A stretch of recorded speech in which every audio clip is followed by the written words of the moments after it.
I tell you hari ibintu nabonye ntarinzi nabyo mba ndabyiza. Uzi ko umuntu yicara akaguhimbira giye batangira kumpimbira ntabwo niyo yawe ubanza nibeshye. Subiramo. Someone can see umuntu arahimba ikintu kitabayeho neza akagisiga umuti ngo Julienne yagize ati ukamumenya wamubaza ati ngo byaje gusa. They sit down and create a story out of the blue against you. And if you ever get the chance to meet them and say, where did you find all these things? They say, it just came out of the blue. Niyo mpamvu buriya umunyabwenge ntajya yisobanura. That's why a wise person never explains themselves. Kuko ikintu kitarukuri imana iragisobanura. Because whatever is a lie can be vindicated by God. Wagiye wisobanura ku bintu abantu bakuvugira mu byongorerano. I tell you the truth nubwo wazabishobora. If you go around trying to explain yourself, akanwa karemewe kuvuga no kurya.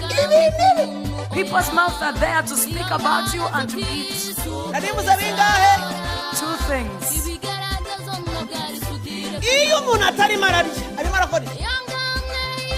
Someone is not eating, then they are talking. So utari mararya Whoever is not arimo aravuga. eating, they are speaking. N'abantu bake rero bazi uburyo bakoresha akanwa. There are few people that know how to use their lips. Nuzuba umuntu wakubeshye ntuzigere urwana nawe. Leave them. Bihore. If you know, Time igihe kirasobanura. if you know that someone has slandered you, do not explain yourself. Give it to time; it will give you the right value. Ubu ndimo ndafasha abantu kandi I'm helping you. iga kutisobanura. Learn not to explain yourself. Nageze ahantu nubwo nakuba ngo umuntu yabwiye undi ikintu runaka have na attitude ye nishobora guhinduka. Kiratari ikintu mbona ngomba gufesinga nkafasha. Ariko ari ibindi urakomeza neza kandi umuntu ukamureba habe no kumva ikintu. Just love people. Komeza n'abantu. Kuko abantu bafite freedom yo kuvuga ibyo. Umuntu nakubeshyera menya ko ari igicaniro yicayeho kumukoresheje. When someone is slandering you, know that there is an altar that is using them. Kiramukoresheje. It is using them. Rimwe nigeze kuva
uko utazi icyazanye iryo sezerano niko utazamenya ikizarisohoza.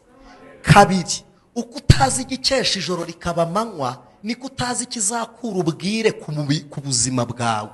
Gatatu, uko utazi igituma umwana w'impara aramira mu nda kandi ziruka zifite amezi ntiziramburure, niko imirindi y'ibigeragezo n'ibibazo wirirwamo bitazaramburuza icyo navuze kuri wowe. Iyo babyumvishe agaruka abwira Elifazi ngo nzi ko umucunguzi wanjye ari